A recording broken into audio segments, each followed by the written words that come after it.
Megan asked, what happens if a customer doesn't return an item? Do you have to refund it?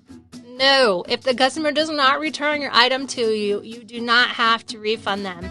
Hi, and welcome to Your Selling Podcast. I'm your host, Nikki Kirk, aka Your Selling Guide.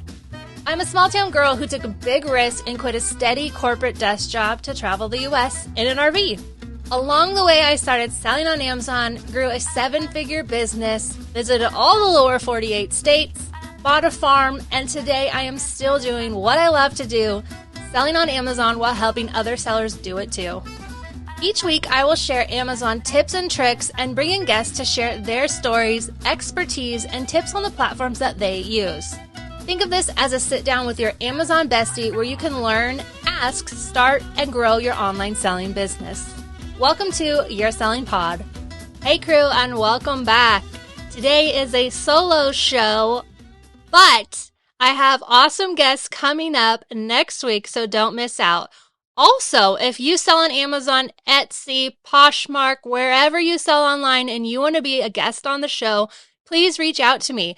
Honestly, if you're like, oh, I would like to, but she's not going to want to talk to me, I want to talk to you. You can email me at podcast@yoursellingguide.com and I will get right back to you with just a couple questions as well as a link to schedule your interview. Today, I'm going to be going over Amazon FBA returns, FBM returns, as well as answering your questions about returns. So first, let's just jump in with Amazon's return policy for their customers because that is what really dictates our policies as sellers on Amazon. We have to follow Amazon's own policies, so that's what our seller policies are based off of. I think we all know that Amazon's return policies are pretty generous. Basically, any item that is purchased on Amazon.com, whether that's FBA or FBM, the customer has 30 days to return it if they choose to. There are times like during Q4 when all retailers kind of extend their return periods, and that is the same for Amazon. So for Q4, anything sold between October and December is returnable all the way until January 31st of the following year. So that would mean anything sold October 1st, a customer can return it all the way through January 31st, 2024. Now, there are a few categories that have different return windows throughout the year. And there's also some categories that are just non-returnable. So things like grocery, consumables, topicals, some pet products, basically things with expiration dates. Those items are non-returnable. And then there's the baby category, which as a whole, they have 90 days to return something in the baby category. Some sellers often worry about the clothing category and clothing returns, but it's just the regular policy, just like any other item. So it's got 30 days return period for the clothing category. I'm going to get into clothing a little bit deeper in just a second, but just know that there are going to be returns if you're selling in the clothing category. Now, according to my seller board account, which is what I use to track my inventory, track my profit, track all my numbers when it comes to selling on Amazon, I have had 164 returns so far this year for 2023. Now that makes my overall percent, because I've sold so far for 2023, 3,500 units total, my return percentage with those returns is 4%, which is not a lot of returns. And if you're watching on YouTube, I will share the snapshot of my seller board screen so you can see the various reasons that people give for returns. Yes, you can see this in seller board. So out of all the returns, only 7 of my items were called out as being apparel. And that's probably because I don't sell a whole lot of apparel, which goes hand in hand. It could also be that people returned items that were apparel but marked another reason. So it's not totally apparent that it was apparel being returned. I also personally tend to sell more of kids and child clothing and apparel because in general, there's less returns for it because, people know the size of their kids or the kid they're shopping for. And when you get into adult sizes, that sizing can be very, skewed. So 4% of my overall sales is not that bad. And that's including January, which is when most sellers get a lot of returns, otherwise known as Returnuary, because obviously all that stuff from the Q4 is being returned in January. So it's pretty normal for January to be heavy on the returns, more so than any other month. So on average, if we're saying I had 164 returns, that translates to this year about 6 returns a week. And I'm selling on average 134 units a week. So of 6 of those being returned, not that big of a deal. So just if you're wondering, if you think, oh my gosh, I have so many returns, this can't possibly be normal, why is this happening to me, yada, yada, yada, 6 is what I'm averaging. So if you're doing less than that, you're doing great. Just to give you more of a full picture, I went ahead and I pulled my 2022 sales and returns from Seller Board. So in 2022, my return percent was closer to 3%. So I had 289 returns throughout the year, and I sold 9,300 products or units of products. So that brings my returns to about 3%. So it was not like a whole lot. If you're interested in getting Seller Board for yourself, I highly recommend it. Like I said, I use it to track all my profit, my numbers, my losses, my shipping, all that stuff right there in Seller Board. They've given my podcast listeners 2 months free. You can get it today at yoursellingguide.com/sellerboardprofit so that you can get a picture of your returns as well as just your overall numbers. You don't have to put a credit card or anything. You can just test it out and see if you like it. I promise you will, because I have been using it for 3 years now and I absolutely love it. Alrighty, so that is Amazon's return policy in general and how many returns I've had over the last 18 months. So now what does that mean for you as an FBA seller when you get a return? There were a lot of questions around what Amazon deems customer damage returns. So Steve asked, how does Amazon determine if an item is sellable when it's returned to FBA? Now, Amazon doesn't totally tell us how they deem something is sellable. More, they tell you how they deem if something is unsellable. So here it is, straight from Amazon themselves, what they say about the matter. So if we determine that an item is sellable, we return it to your inventory. If we determine that it is unsellable, we assess who caused the damage. Then we decide if you are eligible for reimbursement. If it was an FBA order and Amazon is responsible for it being damaged in the shipping, then they will reimburse you. A return item is classified as unsellable for the following reasons. The item is not the same condition it was previously listed. So if you listed it as new and it come back as used, well, then it's not going to be sellable, right? If the item was defective, damaged, open, or it's lacking its label, prohibiting otherwise being suitable for sale. If the customer ripped open your package, took out the item, took the label off, and then didn't return it, you can't sell it again as new. If the item poses a health risk to the associates, which is weird, but that would be the Amazon warehousers, or to the customer who would buy it again. So for example, a beauty item, topical, grocery type item, they're not going to be a resellable, right? You don't know what happened to that beauty item, that lotion, whatever. Melina asks, if a customer returns an item and it's broken, does Amazon reimburse you that money? Amanda asked if you can get a refund on a product that is customer damaged and so it can't be sold again. And Brandy asked, if a customer returns an item that they've opened and used, what happens? Do you just take it as a loss? Ida asked, why is it that Amazon makes the sellers eat the cost of customer damages? Okay, so now why do we have to eat the cost as Amazon sellers? The first thing to remember is that we are running a business and we are a retailer. We are just using Amazon's platform on which to sell.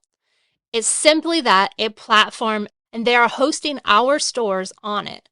So if you think of Amazon as Main Street USA and Nikki's Knickknacks is one of the stores on this huge street full of a lot of other stores, if a customer comes into my store and they buy something and I have a return policy that is offering them the ability to return it, even though they've used the product and returned it, it's ruined, I can't sell it again, because my policy allows them to, I now, as the store owner, have to eat that refund. It's not my leasee, like the leaseor or whatever they're called. Like, it's not the person who's leasing me my building who's going to take that refund, right? The street is not going to cover that refund, right? It's me. It's my store. It's my business. Believe it or not, you're no different than Target. So it's the same way that Target eats the cost of their customer damages. It's a part of being a retailer and it's a part of being a business owner, which we are. And so we are just housing our businesses on Amazon. All of that, the profit, the money we make, that's our money. So along with that goes the added expense of those returns. Now, all those returns, they are a tax write-off. So you don't have to totally worry about it. You don't take the hit that big there. Obviously, it hurts in the interim where we are. But at the end of the day, that is all just a business expense and tax write-off for your business. I totally understand that it can be a huge financial hit, especially if it was a big ticket item and you're just like, really? My $200 vacuum got returned, totally used and damaged, and I can't do anything with it. It happens. It's part of going into those big high ticket items that you have to just know that it might be returned. Again, because we're using Amazon.com to store and platform our own stores on, we have to use their return policies. That is one thing that comes with it. So with FBM, you can kind of make up your own policies, but really whatever Amazon's policy is what they're going to go off of at the end of the day. So it is going to be dictated by that, but you can do things like restocking fees for FBM. Elizabeth asked, if I have a few returned items initiated but haven't received the product back, does Amazon hold the funds and wait a while? After a certain time, do they release those funds if the product is never sent back? This is a great question and something that I want you to be aware of when you're looking into your returns. And I would do this every 2 to 3 months. So if you've ever placed an order on Amazon, you know that you get a return label printed out after you initiate that return, right? And then it tells you a certain date that you have to send that product back by. So whether it's going through the post office or UPS, FedEx, whatever, it needs to go sent back by a certain date. Now, some customers don't send that product back. So on the seller side, what happens is they'll take your money out when the return is initiated. It's kind of held in that reserve account. And then when they get the product back, whether it's sellable or not sellable, that money will get sent back to the customer. But if they don't ever send it back, then that money goes right back into your account because they kept their product. The annoying thing is that you have to wait 60 days before you can even ask Amazon to reimburse you for that return. But Amazon's getting pretty good now to where even if you check, most likely you've been reimbursed that amount after 60 days. But there is a way to check if you are due for reimbursements, and Sellerboard also helps you run that report. Another reason to get Sellerboard. But again, you can't check until after those 60 days have passed because Amazon's not going to do anything because the customer still has those days. But if the customer does not return your item, then yes, you are reimbursed. There is a catch to this, however, because some non-returnable categories, again, like beauty, topical, grocery, anything with an expiration date, if Amazon says that it's not returnable, then they will just get a refund to the customer. The customer keeps the item, you don't get anything back, and you don't get reimbursed. It is one of the unfortunate downsides to selling in those categories. However, I will say that the returns are not that much, not that big of a deal, so it shouldn't deter you from selling in those categories. If an item, even say a grocery item, was sent from Amazon FBA and they damaged it in the transit, just like anything else, you will get reimbursed because that is something that Amazon was the problem in that situation. So anytime Amazon's at fault, they will refund you even if the product is grocery and it is a non-returnable item. You'll get reimbursed. However, if you ever physically reimburse a customer on your own, you will never get reimbursed for that, even if it was Amazon's fault. So just be aware, if you're ever physically reimbursing a customer for an order, even if it was FBA and you issue that refund, Amazon is not going to cover it because you as a business owner chose to refund them. So that's something to just keep a watch out for. Again, even FBA customers, if they reach out and they want to return something and it was an FBA order, I always direct them back to their Amazon account and say, just go ahead and go through this process. Usually when they're reaching out to you, it's because it was a grocery item and Amazon is not giving that ability to them to even return it. So again, just professionally tell them, I'm so sorry for XYZ problem you're having. We totally understand it's annoying. Be professional. And then just tell them back to Amazon, direct them back to Amazon for the customer help. Because if Amazon reimburses them for their issue that they did, you'll get reimbursed. Veronica asked, I had a refund that was not received FBA. I also had another return that was damaged in shipping. Who covers that? Dennis asked, what happens about the returns because of FBA shipping being slow? So maybe it arrived late. And then Amanda asked, what happens if the customer never receives the item or if the customer refuses delivery? All of these are FBA. So again, all of these are eligible for reimbursement because Amazon was at fault. It's Amazon's fault that it didn't get there in time. Amazon is taking responsibility for these FBA products. It's part of the fees that we pay them to do FBA. So they should be getting it to the customer on time. It should not be damaged. It should go to the right address. All of those, again, reimbursable because they are Amazon's fault. Another lovely Amazon policy is replacements. So if you have ever had an order go out and you've seen it was only for $0, that was most likely an Amazon replacement. So what that means is Amazon is taking an item from your inventory and sending it out to the customer because the customer asked for a replacement when they did their return. They wanted that item, they just, whatever one they got originally, something was wrong with it. So now since we're doing retail arbitrage for the most part, we don't typically have a whole lot of units on hand to be able to send out replacements. So you might not see a whole lot of these, but you may come across them because they do happen. So Amazon will ship the item from your inventory free of charge to the customer as a replacement. Now the customer does typically need to send that other item back in order to be able to get the replacement and not be charged for two of them. But it doesn't cost you any extra fees or anything like that. It's just a straight replacement of the item. Of course, the item needs to be returnable for the item to come back. So again, grocery items would not qualify as returnable, and then the customer would just get another one. So that leads me into another question and story time. Ada said she found out that a fragile item was being sent to the customer in a padded envelope. Is she still responsible for this, that it arrived broken? Now, this is a hard one because this has happened to me.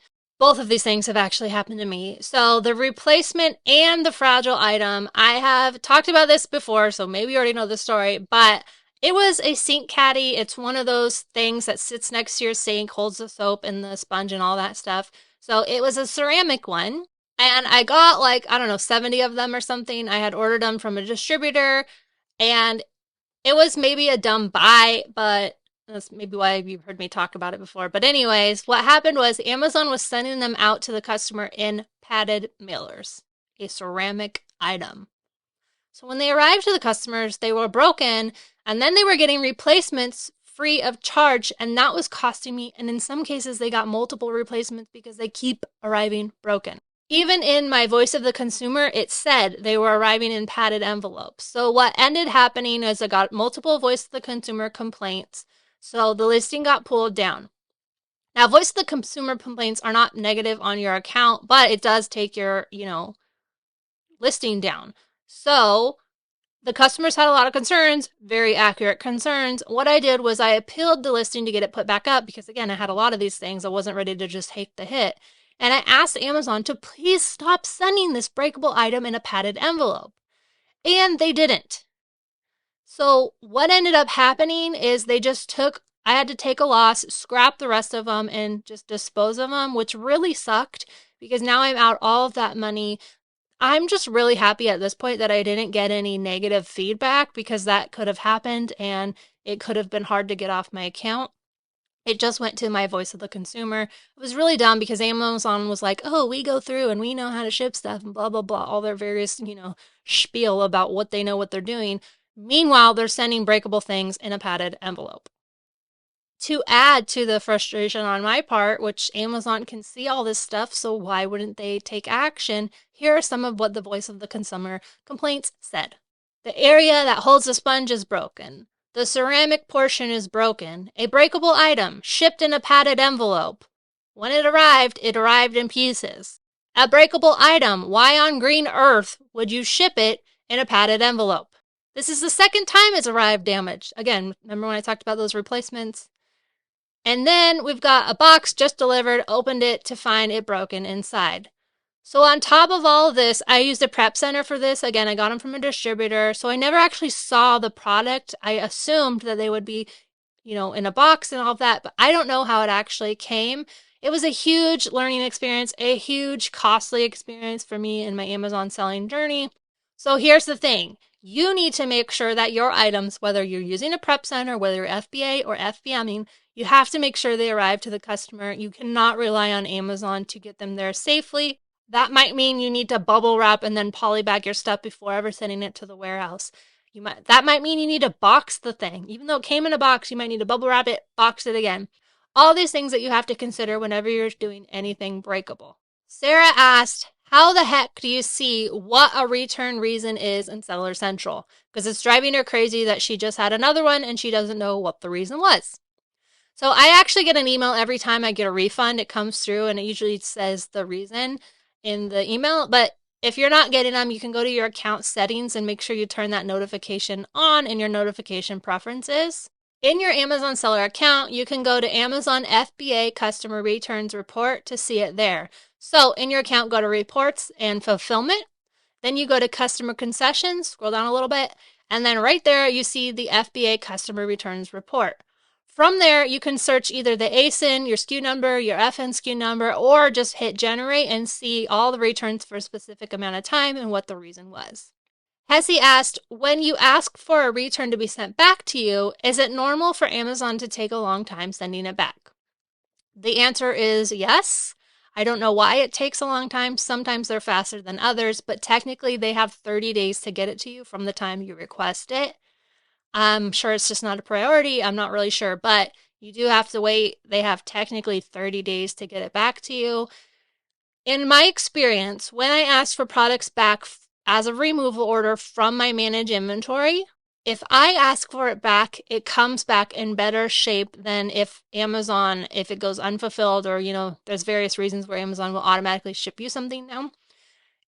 If I'm the one to ask the removal order, it comes back a little bit better, but they do come back pretty kicked up and damaged, unfortunately. So if you are asking for stuff back, just know it could take a couple of weeks before it comes back. There's nothing quite like that sound of a new order coming through on your Amazon account. But do you know how much you're actually making on those orders? Your Selling Podcast is excited to partner with Sellerboard. Sellerboard is an accurate profit analytics for Amazon sellers as well as eBay. With just a quick login to the app or your dashboard on a desktop, you can see what your true numbers are for all of your Amazon orders by the day, week, or month. I love to use it to forecast out how I'm going to do that month and use it for my planning. Sellerboard doesn't just tell you your profit, though. They actually do so much more. So if you're creating a private label listing or you're making your own bundles, you can use Sellerboard to get reviews for your product pages. Sellerboard is a robust profit analytics tool, and I use it every day in my Amazon business. You can try Sellerboard yourself, connect it to your Amazon or eBay accounts, and see how it works for you. Get 2 months free by going to yoursellingguide.com/sellerboardprofit. Again, that's yoursellingguide.com/sellerboardprofit. Try Sellerboard today and get the true profit picture of how your business is doing. Okay, so that is FBA returns, and now I'm going to jump into FBM returns. Jason asked, why is Amazon auto-approving all of my returns right now? Rachel said, I've seen a place where you can actually charge the customer for shipping or let them know that there'll be a restocking fee. How do I do that? And is that something that I need to put on my profile that they're gonna happen? So to answer all these questions, we want to first jump into our account and head to settings and then return settings. The very first thing is the returns that you're going to see by country. So I don't sell in other countries. I only sell in the US, so only the US is enrolled in the return authorization. However, because of Amazon's generous return policy, anything in their policy is auto-approved. So it's going to be auto-approved to return, and in a prepaid label is sent out to the customer, and that is a label that we pay for. Under the RMA setting, which is return authorization, I have mine set to Amazon Auto because I don't have specific numbers that I need for this. That's something maybe for like bigger brands or warehouses that track inventory. But I'm fine with Amazon Auto approving or whatever, generating an RMA number, which is just a number that tracks that item's return. Then I have an unpaid label setting set for anything outside of Amazon's policy. But again, most of the items are in their policy. So here I have what I have in my return, like instructions to the customer, which is basically saying this. Hi there, you may return the item and we will inspect it and issue a refund if it's returned in original, sellable condition. Because really just saying this oftentimes will scare off those scam returners who are thinking that they'll be able to get their money back in full. And I'm saying no, it needs to be sellable for you to get your money back. So if you're going to charge a restocking fee, which you can do, you're going to want to go ahead and add that in there, just letting the customer know up front that you're going to do that. Again, that can very often deter some scammers or people who are like, okay, fine, I didn't mean to do that. Also on this page here at the top, you can manage your return addresses, so you can have multiple, as well as your return program settings. Now, we really don't have a whole lot of options because even under my free returns program, I have it ticked to I want to offer free returns on none of my items. And yet, almost all of my items are being paid for returns. So just go figure. Now, Amazon has a list of reasons why they'll say if the customer is going to pay for the shipping back to you or not, or if you, the seller, are going to pay for it. But I have always been the one who's paying for it. So there are very few reasons why the customer will have to pay for it. And they're typically around the clothing or electronics category. So with clothing, if it was the wrong size they ordered, they didn't like it, all of that, then they might have to be the one who pays for it. But again, they're going to have to pick that option. It really comes down to the option that the customer picks when they return it. What you can do, however, when you get the item back is charge that restocking fee and kind of recoup a little bit of your costs. So it used to be that you could charge, like, hey, I'm going to refund you $20 of the $29 you paid to cover my shipping. However, now Amazon has taken that part out of the returns in their new system. So it's really unfortunate, but you can, like I said, do that restocking fee and hopefully recoup some of your costs.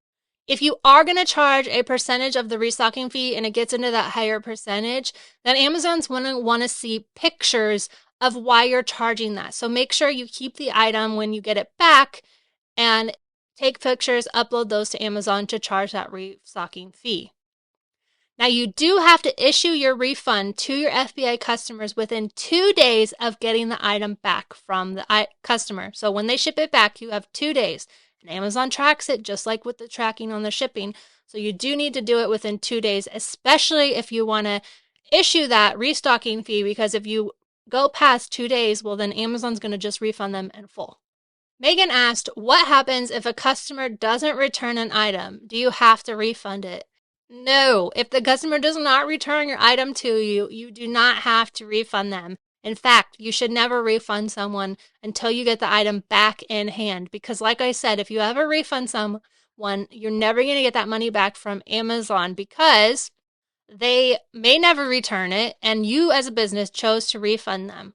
Now, there are issues. Obviously, you have to gauge how upset said customer is because they could always leave you feedback, and FBM feedback is quite hard to get off your account. But in general, you don't want to refund anyone anything until you get that return back in hand. Evie asked, a customer returned the wrong size and color of a sandal FBM. What do I do?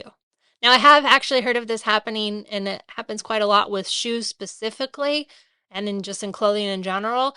So first of all, that's just straight annoying, right? And the customers do suck sometimes. So that does happen, but there are things that you can do as a seller to protect yourself before and after that happens. So the first is that just if you're sending out any shoes, clothing, FBM that maybe are higher cost, or honestly any shoes period, you want to take photos of it. In fact, you can take a photo of it when it's still brand new in the box with the original label. So if you got them at Marshalls or TJ Maxx, keep the label on so that you can see it. Anything to prove down the road to Amazon that what you sent to the customer is not what they returned. You can even do this for FBA because it does happen with FBA returns. I've had it happen quite a lot where I'll get my return back from Amazon and it's not the item that I sold. Again, you'll want these images to show Amazon if you need to do a claim, which you absolutely should do to get reimbursed for it. So as far as the customer is concerned, I would just professionally go back to them and say, hey, like nicely as possible, we can't issue a refund because what you sent back is not what we sent you. So if you want to ship back what we actually sent you, we'll be happy to return it. Otherwise, we won't. At the very same time, you should open, or maybe even before, open a claim with Amazon. These claims are called safety claims, and they are an acronym meaning seller assurance for e-commerce transactions. Now, these go for things like where the customer is trying to scam you or fraud you. They also go for things like UPS or post office not delivering it on time. You can file a claim with Amazon. In fact, that's one of the perks of purchasing your shipping through Amazon directly, is that you have these added protections. Amazon outlines how you'll be eligible for reimbursement if Amazon determines that the customer abused the policy.